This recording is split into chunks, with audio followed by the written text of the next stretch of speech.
Оқушылар отырыңыздар. Ал балалар, бүгінгі көңіл-күйіңіз қалай? Сабаққа дайынбыз ба? Дайынбыз. Жақсы. Бүгін сыныпта түгелміз. Солай ма? Сыныпта түгелміз, өте тамаша.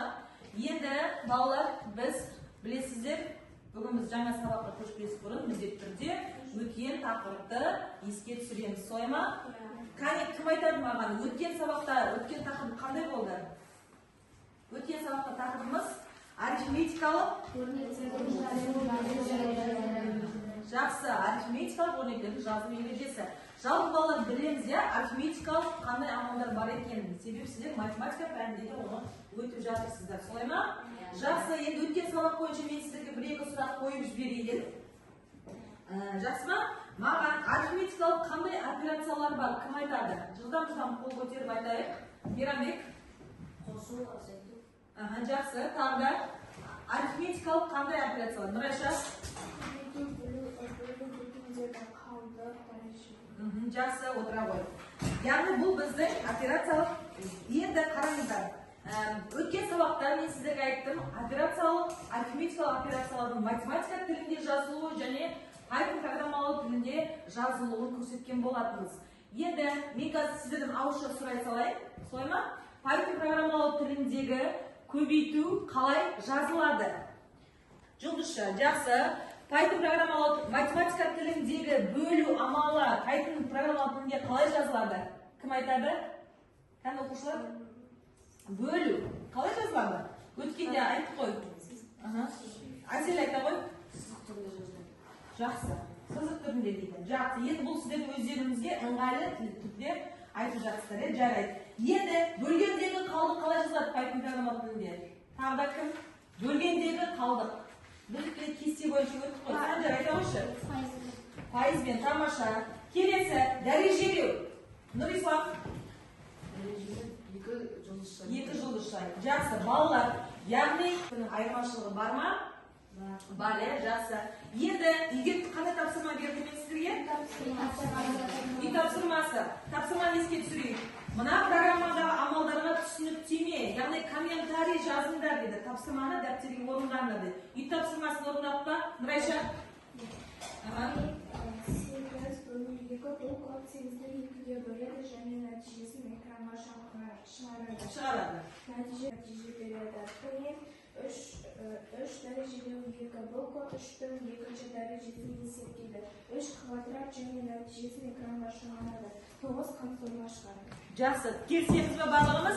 Яғни принт 8-ді 2-ге не істеп тұр? Бірінші мысалда бөліп тұр. Яғни Python программалау тіліндегі бөлу бөлек болады, математикалық тілде бөлу бөлек. Жақсы, балалар, енді бүгінгі жаңа тақырыпқа көшейік, олар болатын болса, бүгінгі күн ретін жаңа тақырыпты жазамыз. Бүгін бізде қаншасы балалар? 18-ші ақпан, бүгінгі жаңа тақырып 20-ші параграф 108-ші беттегі мәліметтерді енгізу мен шығаруды ұйымдастыру. Қалай болатын болса, балалар, бүгінгі жаңа тақырыбымыз біздің мәліметтерді енгізу мен шығаруды ұйымдастыру. Бүгінгі жаңа тақырыбымыздың мақсаты Python тіліндегі сызықтық алгоритмдерді жазу. Яғни Python программалау тілінде мәліметтерді, Python программаның қандай функцияларының көмегімен мәліметтерді енгіземіз және шығарамыз. Міне сол туралы болады. Яғни мәліметтерді енгізу, Python программалау тілінде пернетақтадан мәліметтерді енгізу үшін біз input функциясын қолданамыз. Ал нәтижені шығару қандай функцияның көмегімен еді?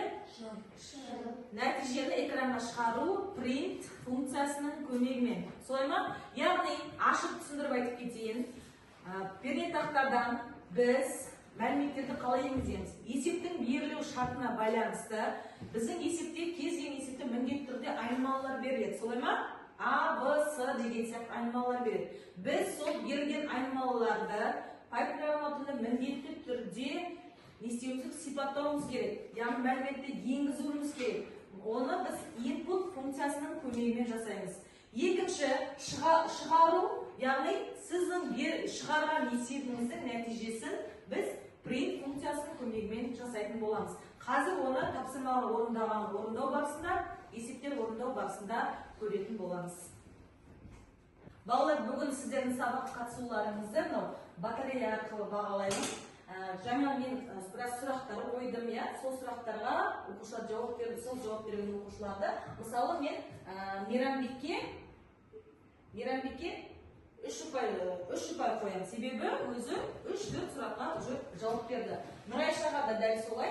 Міне, балалар, сабақтың соңына айдың кімнің батареясы жоғары қарай толымен толады, демек сол оқушы жоғары балл алады деген сөз. Тағы да бізде кім жауап берді? Қаларнұр Ислам жауап берді, Әсел жауап берді. Тағы да кім жауап берді? Санжар жауап берді. Санжарға да. Міне, көрдіңіздер балалар, уже сіздердің батареяларыңыз жайлап, жаңайдан зарядталып жатыр. Түсініп па? Сондықтан белсене қатысуларыңызға барлықтарыңызды шақырамын. Ал балалар, бүгінгі тақырып бойынша мен сіздерге тапсырма дайындап келдім. Бірінші тапсырмамыз кілттік сөздер, яғни бүгінгі тақырыпқа байланысты берілген кілттік сөздер. Тапсырма, кім шығарды? Мұхаңыз қазір келеміз. Қандай сөз таптыңыз? Үстінен бассаңыз болады. Айны, малы. Жақсы, тамаша, келесі. Балалар дайындалып, тауып отырамыз, жарай ма? Келген кезде бірден белгілетіп келе ғой. Жылдам балалар. Жылдам балалар. Нұрислам келе ғой, айтпек. Тез. Балалар бәріміз. Жақсы, тамаша. Әлби келе ғой. Әлби.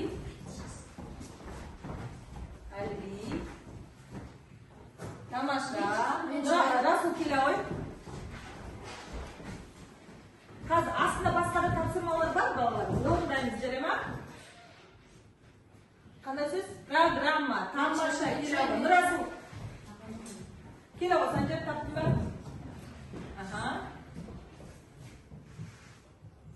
Бүтін, тамаша, келбес келе ғой.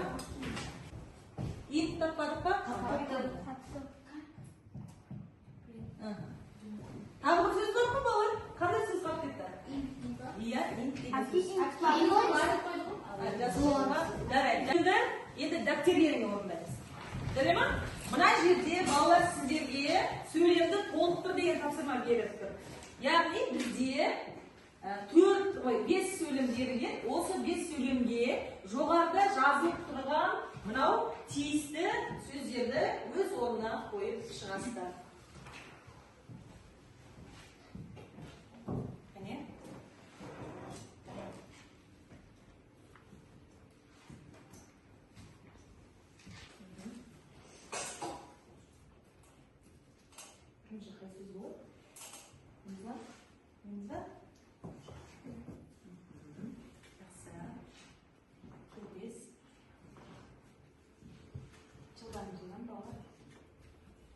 Кеттік. Балалар, келесі мына тапсырманы жылдам ауызша орындап жіберейікші. Кім айтады? Бірінші, экранға мәліметті шығару үшін бюджет қай функцияны қолданамыз? Принт. Дұрыс па, балалар? Дұрыс. Жақсы. Мен мына жақта бағалауға барлықтарына бір сөзден тапқандарың үшін, балалар, мен ұпай қоямын. Бірінші тапсырмаға кеттік. Келесі, мына тапсырмаға мен Гүлженге тағы да бір балл қоямын, өйткені қазір ғана жауап берді. Келесі, екінші, пернетақтадан мәліметті енгізу үшін қай функцияны қолданамыз? Кім айтады? Әсел? Int дейді. Түсінеміз, келісеміз бе, балалар? Int функциясын қолданамыз ба? Әлде мен жаңа айттым, пернетақтадан мәліметті енгізу үшін Санжар? Input, тамаша. Санжарға 1 балл, дұрыс. Келесі, үшінші, енгізілген мәнді бүтін санға айналдыру үшін, Мейрамбек? Int керек дейді. Енгізілген мәнді бүтін санға айналдыру үшін. Тамаша, жақсы. Мен Мейрамбекке тағы 1 балл қосам. Кеттік. Келесі, мәлімет сақтайтын нысан. 4-ші сұрақ. Тапсырма. Мәлімет сақтайтын нысан. Мәлімет сақтайтын нысан. Кім айтады? Тағы да мәлімет келбез айтамыз. Қолат дейді.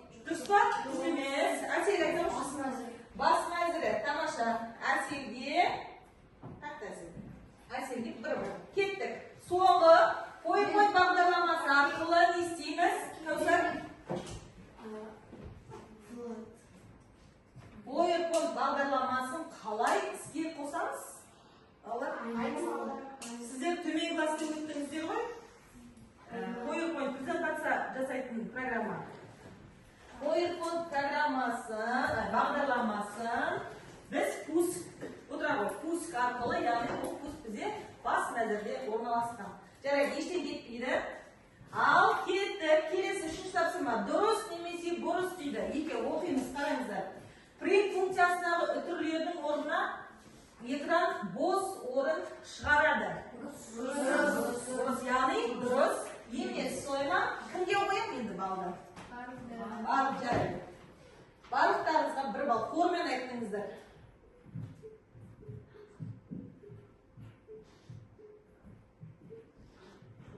Ал, кеттік. Бұл сіздерге бонус болсын, я? Барлықтарыңызға бір балл бонус. Кеттік. Жақша ішіндегі өрнек принт орын алмас бұрын есептеледі. Қараңыздар. Жақша ішіндегі өрнек қол көтеріп жауап береміз. Принт орындалмас бұрын Нұрислам қалдырмыз. Дұрыс дейді. Жақсы, келсеңіз ба? Қалдар Нұрислам бізде қай жақта тұр? Міне, қай жақта. Кеттік, келесі. Ал енді балалар, біз компьютермен жұмыс жасайтын уақыт келді. Практикалық жұмыс, барлығымыз компьютерге жылдамдап отырамыз. Ал балалар, енді келесі тапсырмамыз практикалық жұмыс болады, яғни компьютерде Python программалау түрінде есепте шығарамыз. Алдарыңызда 4 тапсырма берілген. Беріп тұрған программаның көп нәтижесін табасыздар. Компьютерде орындайсыздар, шыққан жауаптарыңызды келіп, экраннан дұрыс жауаптарыңызды таңдап кетесіздер. Бірінші есеп кімде шықты? Ал тапсырма, 4 тапсырма не беріп тұр? Бірінші код нәтижесін тап дейді. Кімдікі шықты? Нұрасыл, шықты ма сіздікі? Шыға ғой. Экранға барып, ана жақтан дұрыс жауапты таңдаңыз. Жауапты таңда деген жерде дұрыс жауап берілген. Бірінші 20 дейді. Дұрыс па балалар? Жақсы, тамам. Ал балалар бірінші тапсырманы Нұрасыл дұрыс тапты. Кеттік, келесі екінші тапсырма кім шығады? Қалған үшінші, төртінші тапсырмаға дайындалып есепті шығарып отырамыз балалар. Екінші тапсырма қате дейді. Келсеңіз ба? Қате. Жақсы. Кеттік, келесі үшінші тапсырма санжарды шығып қойды. 10 және 20 сандарын бүтін сан ретінде қосу үшін қай код дұрыс дейді? Дұрыс жауабыңыз қайсы? Үш жауаптың қайсысы дұрыс?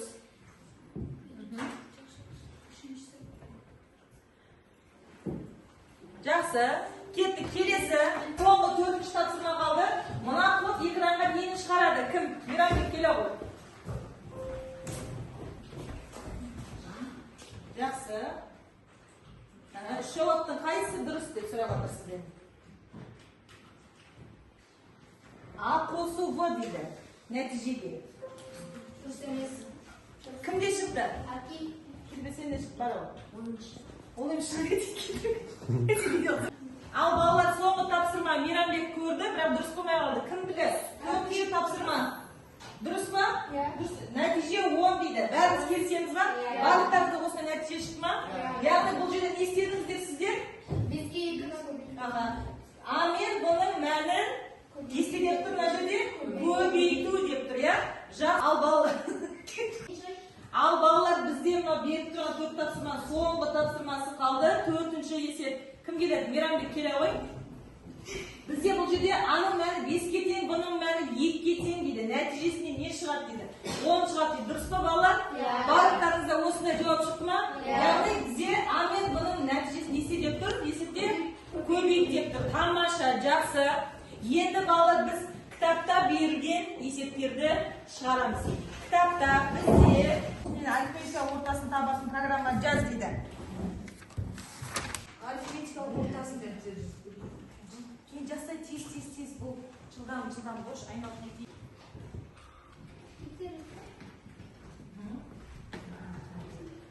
Қанша шықты? Нәтижесі көрсетші ма? Орындалып жүр.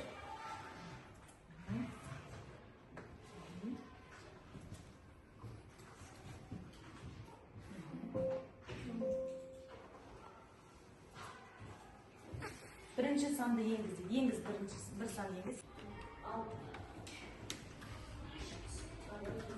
Ал балалар, уақыт аяқталды. Мен сіздердің жұмыстарыңызды қарап шығайын. Так, Нұрайша. Жақсы, Нұрайша да шықты жауабы.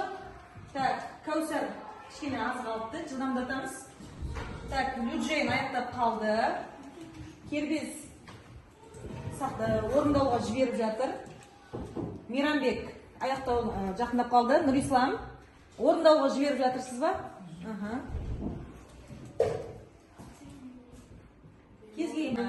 Әсел, Нұрайша, Санжар, осы оқушыларды жұмыстарыңызға мен бал қойып шығайын. Менде Нұрайша да шықты, кімде шықты? Әсел де шықты. Одан кейін Санжар да шықты жауабы. Тағы да кімде жауап шықты? Мұхан қызы Кәусар. Мұхан қызы Кәусар. Бізде аяқтап тұр. Қалдар Нұрислам, қателеспесем. Жақсы балалар. Ал енді балалар қарайықшы. Бүгінгі сабаққа күні қанша бал алғанын кім? Ең жоғарғы бал алып тұр бізде? Мейрамбек. Нұрайша. Жақсы. Мейрамбекке 10 бал, Нұрайшаға 10 бал. Одан кейін 5 бал алғандарға 9 бал. Одан кейін 2-3 бал алғандарға 8 деген балды қоямын. Түсінікті ма?